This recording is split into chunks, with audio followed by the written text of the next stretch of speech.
Hi friends, പവിത്ര സീരിയലിന്റെ പുതിയ എപ്പിസോഡിലെ രാജേട്ടനും സജീവും കൂടി ശ്രീകരി ശ്രീനിവാസനും വന്ന് കണ്ടിരിക്കുകയാണ്. എന്താ ഈ നേരത്തെ? രാജീവേട്ടൻ പറയും, ഞങ്ങൾ പറഞ്ഞ പോലെ വിക്രം ഇതിലൊരു പങ്കുമില്ല സാറേ, കള്ളം കപ്പലിൽ തന്നെയാ, അവനെ കുടിക്കിയതാ.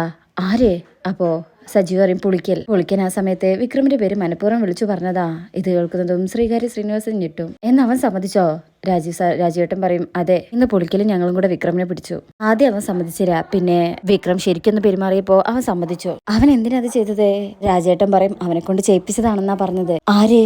അതവൻ പറഞ്ഞില്ല, കൊന്നാലും പറയില്ലെന്നാ പറഞ്ഞത്. സജീവ് പറയും, പറയിപ്പിക്കാൻ ഞങ്ങൾ ശ്രമിച്ചതാ, പക്ഷെ രക്ഷപ്പെട്ടു കളഞ്ഞു. ശ്രീനിവാസൻ പറയും, അത് അവനെ കൊണ്ട് ഞാൻ പറയിപ്പിച്ചോളാം, ഏത് മാളത്ത് കയറി ഒളിച്ചാലും. ഇന്ന് നേരം വെളുക്കുന്നതിന് മുന്നേ അവനെ പൊക്കിയിരിക്കണം. വെളുക്കും മുമ്പേ എനിക്ക് അവനെ കിട്ടണം. ചെയ്ത ചതിക്ക് എന്ത് വേണമെന്ന് ഞാൻ പറയാം. അങ്ങനെയൊക്കെ സംസാരിച്ച് നല്ല ദേഷ്യത്തിൽ നിൽക്കുകയാണ് ശ്രീനി സാറെ. പിന്നീട് കാണിക്കുന്നത് ശ്രീകാന്ത് റൂമിൽ വന്ന് കിടക്കുമ്പോൾ വർഷയ്ക്കും, എവിടെയായിരുന്നു ഇതുവരെ, ആരോടായിരുന്നു കിന്നാരം? അത് വേറൊരാളായിരുന്നു. ആണോ പെണ്ണോ എന്ന് വർഷ വയ്ക്കുമ്പോ, ഛേ, ഒരു ബിസിനസിന്റെ കാര്യാ. സംശയം ഉണ്ടെങ്കിൽ നാളെ നിന്റെ അച്ഛനെ വിളിച്ച് ചോദിക്കേ. ഈ നേരത്തെ ഒരു ബിസിനസ്സോ? ആ മോളെ, ഈ നേരത്തെ പറ്റുന്നൊരു ബിസിനസ്സാണ്. എന്നിട്ട് നടന്നോ? അപ്പോൾ പറയും, നാളെ ആവുമ്പോഴേക്കും നടക്കും, അത് ഉറപ്പാക്കിയിട്ടാണ് ഞാൻ ഇപ്പം ഇങ്ങോട്ട് വന്നത്. കുറെ നാളുകൾക്ക് ശേഷം ഞാൻ സ്വസ്ഥമായിട്ടൊന്ന് കിടന്നുറങ്ങാൻ പോവാ മോളെ. അപ്പൊ കിടന്നോ എന്ന് പറഞ്ഞ സന്തോഷത്തില് ശ്രീകാന്ത് കിടക്കണേ, മോനെയും കളിപ്പിച്ചുകൊണ്ട്. അതിനുശേഷം പിന്നീട് കാണിക്കുന്നത് വേഗ റൂമിൽ ചെന്നിട്ട് ജോസഫിന്റെ നമ്പർ എടുത്ത് വിക്രമിനെ വിളിക്കാട്ടോ. എന്നാൽ കോള് കിട്ടുന്നില്ല. പിന്നീട് വിക്രമിന്റെ നമ്പറിലേക്ക് വിളിക്കുമ്പോൾ ജോസഫ് എടുക്കാട്ടോ. രാജേട്ടൻ പറയും, വേദയാണേ എന്ന് പറഞ്ഞുകൊണ്ട് എടുക്കാം. ആ വേദ പറയും, ഞാൻ ജോസഫിന്റെ നമ്പറിലേക്ക് വിളിച്ചിരുന്നു, കിട്ടുന്നില്ല. വിക്രമിന്റെ ഫോൺ എന്റെ കയ്യിലാണെന്ന് എങ്ങനെ മനസ്സിലായി? വേദ പറയും, നിങ്ങൾ എത്രയും പെട്ടെന്ന് വിക്രമിന്റെ അടുത്തേക്ക് പോകണം. എന്തു പറ്റി? അപ്പൊ വേദ പറയും, എന്റെ ചേട്ടനെ പുളിക്കന്റെ കോള് വന്നിരുന്നു, വാസവനായി സംസാരിക്കുന്നത് ഞാൻ കേട്ടതാ. വാസവൻ ഇപ്പൊ വിക്രമിന്റെ അടുത്തെത്തും. അതിനു മുമ്പ് നിങ്ങൾ വിക്രമിനെ അവിടുന്ന് മാറ്റണം. ഞാനും ഇപ്പൊ തന്നെ ഇവിടെ നിന്ന് ഇറങ്ങാം. വിക്രമിനെ നിങ്ങൾ എത്രയും വേഗം ചക്രവാണി സാറിന്റെ ഓഫീസിലേക്ക് എത്തിച്ചാൽ മതി, ബാക്കി ഞാൻ നോക്കിക്കോളാം. എത്രയും വേഗം വേണം. അപ്പോൾ ജോസഫ് പറയും, ശരി, ഞാൻ ജോസഫിന്റെ നമ്പറിലേക്ക് വിളിച്ചോണ്ടിരിക്കാം, വിക്രം വിളിച്ചാ ഞാൻ പറഞ്ഞോണ്ട്. അങ്ങനെ കോള് കട്ട് ചെയ്ത രാജീവേട്ടൻ എന്താ കാര്യം നോക്കുമ്പോ വിക്രമിനുള്ള കൊട്ടേഷനായിട്ട് വാസവൻ വരുന്നുണ്ട്. അതിനു മുന്നേ വിക്രമിനെ അവിടുന്ന് മാറ്റാൻ, എന്നിട്ട് ചക്രവാണി സാറിന്റെ ഓഫീസിലെത്തിക്കാൻ. രാജേട്ടൻ എന്തായാലും അവനെ വിളിച്ചോണ്ടിരിക്കേ, കിട്ടി അവിടുന്ന് മാറാൻ പറ. രാജേട്ടൻ പറയും, അബദ്ധമായല്ലോ, നീ വേഗം വണ്ടി വിടെ എന്ന് പറഞ്ഞ് അവരവിടുന്ന് പോവാ. ഇതേ സമയം വേദയും മറ്റൊരു കാറിലെ വിക്രമുള്ള സ്ഥലത്തേക്ക് പോയിക്കൊണ്ടിരിക്കുന്നുണ്ട് കേട്ടോ. പിന്നീട് കാണിക്കുന്നത് വിക്രമിന്റെ ഫോൺ ഇങ്ങനെ ബെല്ലടിക്കും. പെട്ടെന്ന് വിക്രം എഴുന്നേറ്റ് നോക്കുമ്പോൾ ഒരു വണ്ടി അങ്ങോട്ട് വരുന്നുണ്ട്. അങ്ങനെ വിക്രമിന് പുറത്തിറങ്ങാൻ പറ്റണില്ല. അവിടെ നിന്ന് നോക്കുമ്പോണ്ടാവും ആ വണ്ടി അടുത്തേക്ക് വരണേ. അതിന്ന് ഇറങ്ങി വാസവൻ വരുന്നതും വിക്രം ഇങ്ങനെ കാണുന്നുണ്ട്. അങ്ങനെ വിക്രമിന്റെ അടുത്ത് എത്താനാകുമ്പോഴേക്കും വിക്രമിന് കോള് വരും.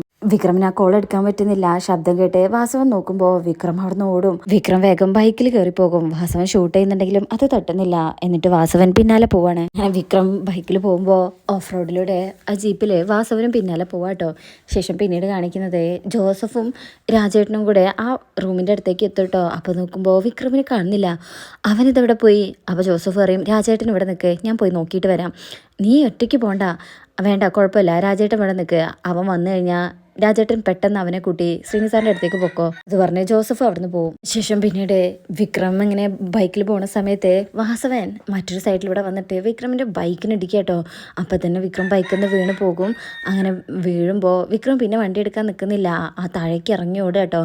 അപ്പോൾ ആ വാസവനും വണ്ടി അവിടെ നിർത്തിയിട്ട് പിന്നാലെ ഓടുന്നുണ്ട്. അങ്ങനെ രണ്ടുപേരും അടുത്തടുത്ത് എത്തി എന്നുള്ള മട്ടിലാട്ടോ വിക്രമിനെ പിടിക്കാനായിട്ട് വാസവൻ കൈ ഓങ്ങുന്നുണ്ടെങ്കിലും ജസ്റ്റ് മിസ്സാവുകയാണ്. പിന്നീട് അങ്ങോട്ട് ജോസഫ് വരും. ജോസഫ് ഈ വണ്ടി ഇവിടെ കിടക്കുന്നത് കാണുമ്പോൾ തന്നെ വിക്രത്തിന്റെ വണ്ടിയാണല്ലോ എന്ന് പറഞ്ഞ് നോക്കുമ്പോൾ ഉണ്ടാവും വാസവൻ വിക്രമിന് പിന്നാലെ ഓടുന്നേ. ശേഷം വിക്രമിന്റെ അടുത്തെത്തുമ്പോൾ വിക്രമിനെ അങ്ങ് ഷൂട്ട് ചെയ്യും. ആ ഒരൊറ്റ വെടിയുണ്ട് വിക്രമിന്റെ ദേഹത്ത് തട്ടുന്നുണ്ട്. വിക്രം നിലത്തേക്ക് വീഴും. പിന്നെ ഇഴഞ്ഞ് അവിടുന്ന് പോവാട്ടോ. വാസവന് ഇരുട്ടായതുകൊണ്ട് വിക്രമിനെ കാണാൻ പറ്റണില്ല. വാസവന്റെ തൊട്ട് താഴെയുണ്ട്, പക്ഷെ അവിടെ വിക്രം ഇങ്ങനെ ഒരു സൈഡിലേക്ക് ചെരിഞ്ഞ് കിടക്കുന്നുണ്ട്. വാസവന് കാണുന്നില്ല. എന്നാ വിക്രമിനാണെങ്കിൽ നന്നായിട്ട് വേദനിക്കുന്നുണ്ട് കേട്ടോ. വേദന കടിച്ചമർത്തി കൈയൊക്കെ കടിച്ചിരിക്കുകയാണ് അവിടെ. വാസവൻ കുറച്ച് സമയമൊക്കെ നോക്കി നിൽക്കും. വാസവൻ പോയി കഴിയുമ്പോഴാണ് വിക്രം ശ്വാസം ഒന്ന് ശരിക്കും വിടുന്നത്. വേദന ഉണ്ട്. അങ്ങനെ വാസവൻ തിരികെ വരുന്ന സമയത്ത് ജോസഫ് വേഗം ജോസഫിന്റെ വണ്ടിയൊക്കെ അവിടുന്ന് മാറ്റി അവിടെ ഒരു കന്നാസൊക്കെ വെച്ചിട്ടുണ്ട്, അതിന്റെ സൈഡിൽ പോയി മാറി നിൽക്കാട്ടോ. അങ്ങനെ വാസവൻ വണ്ടി എടുത്ത് പോയി കഴിയുമ്പോഴാണ് വിക്രമിനെ തെരയാൻ പോണത്. വിക്രം എന്ന് വിളിച്ചുകൊണ്ട് അങ്ങോട്ട് ഓടിച്ചെല്ലും. വിക്രം എന്നുള്ള വിളി കേൾക്കുമ്പോൾ വിക്രമിന് മറുപടി പറയാൻ പറ്റണില്ല. എങ്കിലും ജോസഫേ എന്ന് കടിച്ചമർത്തിയോണ്ട് വിളിക്കും. അപ്പോഴേക്കും വിക്രമിന്റെ ബോധം പോവും. വിക്രം ഉരുണ്ട് താഴേക്ക് വീണു പോവാ. അങ്ങനെ ഒരു വിധം കഴിയുമ്പോൾ ജോസഫ് വിക്രമിനെ കാണൂട്ടോ. കുറച്ച് സമയം തെരഞ്ഞിട്ടാണ് കാണുന്നത്. എടാ വിക്രം എന്ന് വിളിച്ച് ഓടിച്ചെന്ന് വിക്രമിനെ പിടിച്ചു പോയി എഴുന്നേൽപ്പിക്കാൻ നോക്കുന്നുണ്ട്. അങ്ങനെ വിക്രമിന്റെ അടുത്ത് നിൽക്കുമ്പോഴേക്കും വേദ കോൾ ചെയ്യാട്ടോ. എടാ വിക്രം വേദയാണ്, നീ അറ്റൻഡ് ചെയ്യ്. അങ്ങനെ ജോസഫ് ഫോൺ എടുക്കും. വിക്രമിനെ കണ്ടോ ജോസഫേ? ആ കിട്ടി, പക്ഷേ വിക്രമിന് വെടിയേറ്റോ? വേദ ആകെ പാനിക്കോ. അയ്യോ ഈശ്വര. എന്നിട്ടോ ജോസഫ് പറയും പേടിക്കണ്ട, കാലിനെ കൊണ്ടത് ഞാൻ അവിടെ ഉണ്ട്. അപ്പോൾ വേദ പറയും ഞാനിപ്പോൾ ജോസഫ് പറഞ്ഞ വീടില്ലേ അതിനടുത്തുണ്ട്. ജോസഫ് പറയും അതിനടുത്തുനിന്ന് മാറിയിട്ടാണ് ഞങ്ങളുള്ളത്, ഞാൻ ലൊക്കേഷൻ അയച്ചു തരാം. എന്നാൽ വേഗം അയച്ചതാ എന്ന് പറഞ്ഞ് കോള് കട്ട് ചെയ്യും. അങ്ങനെ ജോസഫ് ലൊക്കേഷനൊക്കെ അയച്ചു കൊടുക്കണേ. അങ്ങനെ അല്പസമയം കഴിയുമ്പോൾ വേദ അവിടെ എത്തി, കാറിന്ന് ഇറങ്ങും. എന്നിട്ട് ലൊക്കേഷൻ നോക്കി നടന്ന് വിക്രമിന്റെ അടുത്തേക്ക് പോവാണേ. അപ്പോഴേക്ക് ജോസഫ് പതുക്കെ വിക്രമിനെ പിടിച്ച് എഴുന്നേൽപ്പിക്കും. അങ്ങനെ എഴുന്നേൽപ്പിച്ച് നിർത്തുന്നുണ്ടെങ്കിലും വിക്രമിന്റെ അടി നടക്കാൻ പറ്റുന്നില്ല. വിക്രം എന്ന് വിളിച്ച് കരഞ്ഞുകൊണ്ട് വേദ ഓടിയെത്തും.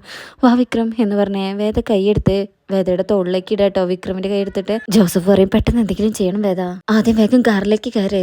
വിക്രം ചോദിക്കും എങ്ങോട്ടേക്കാ?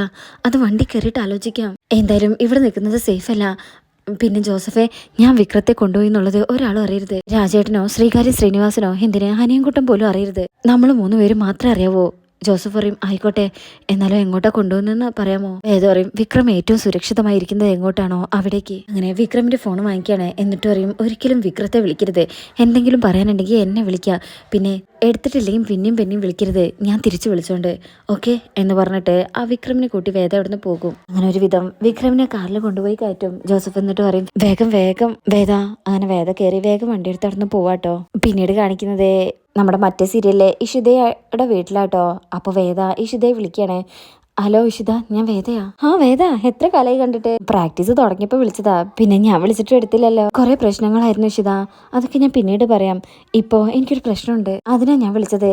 തിരുവനന്തപുരത്ത് രഹസ്യമായി കോണ്ടാക്ട് ചെയ്യാൻ പറ്റുന്ന ഒരു ഡോക്ടർ അറിയാമോ? രഹസ്യമായിട്ട് പറഞ്ഞാൽ ഗൈനക്കാണോ? വേദ പറയും അങ്ങനെയൊന്നുമല്ല, ഒരു ബുള്ളറ്റ് ഇഞ്ചറിയാ, ബുള്ളറ്റ് നീക്കം ചെയ്യണം, സ്റ്റിച്ച് ഇടണം. ഇഷിത പേടിക്കും.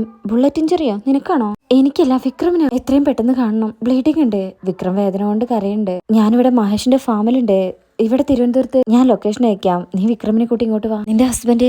ഇഷിത പറയും ഇവിടെ ഇല്ല, 2 ദിവസം കഴിഞ്ഞേ വരുള്ളൂ, നീ ധൈര്യമായിട്ട് വാ, ഈ പരിസരത്തൊന്നും അധികം ആളില്ല, നീ വേഗം ലൊക്കേഷൻ അയക്കുന്ന വേദയും പറയും. അങ്ങനെ ഇഷിത ലൊക്കേഷൻ അയച്ചു കൊടുക്കുക. വിക്രമാണെങ്കിൽ വേദ എന്ന് വിളിച്ചിങ്ങനെ കരയുണ്ട് കേട്ടോ. അപ്പോഴേക്കും ലൊക്കേഷൻ കിട്ടുമ്പോൾ വേദ അത് നോക്കി വണ്ടി ഓടിക്കുകയാണ്. പിന്നീട് ഇഷിതയുടെ ആ ഫാമിലെത്തും. അങ്ങനെ ഇഷിതയെ അങ്ങോട്ട് വന്ന് വിക്രമിനെ 2 പേരും കൂടെ പുറത്തേക്ക് കാർന്ന് എടുക്കുക കേട്ടോ. വിക്രമിനെ കാലിന് തട്ടിയതുകൊണ്ട് തന്നെ നടക്കാൻ പറ്റുന്നില്ല, വലിഞ്ഞു നടക്കുന്നത്, നല്ല ബ്ലീഡിങ്ങും ഉണ്ട്, പോയ സ്ഥലത്തൊക്കെ നന്നായിട്ട് ബ്ലഡ് വീണിട്ടുണ്ട്. അങ്ങനെ ഇഷിത പറയും ഈ റൂമിൽ കിടത്താന്ന് പറഞ്ഞ് അവർ 2 പേരും കൂടെ ആ ബെഡിൽ കൊണ്ടുപോയി കിടത്തും. ഇഷിത വേഗം കാലൊക്കെ പൊന്തിച്ച് വെക്കുകയാണ്. 1 മിനിറ്റ് ഞാനിപ്പോൾ വരാന്ന് പറഞ്ഞ് ഇഷിത അവിടെ നിന്ന് പോകും. വിക്രമണി ആ തലണിയിൽ മുറുക്കി പിടിച്ച് വേദന കൊണ്ട് കരയാണ്. ഇഷിത അപ്പോഴേക്കും ഇൻസ്ട്രുമെന്റ്സ് ഒക്കെ എടുത്തുകൊണ്ട് വരും. അങ്ങനെ ഇഷിത വേഗം വന്ന് ഇൻസ്ട്രുമെന്റ്സ് ഒക്കെ എടുത്തിട്ട് സിസസ് എടുത്ത് ആ പാൻസിന്റെ ബാക്കി ഭാഗം താഴേക്കുള്ളതൊക്കെ കട്ട് ചെയ്ത് കളയാണ്. എന്നിട്ട് പച്ചക്ക് തന്നെ ആ ബുള്ളറ്റൊക്കെ റിമൂവ് ചെയ്യും. അപ്പോൾ പറയുന്നുണ്ട് നല്ല വേദന ഉണ്ടാകുന്നേ.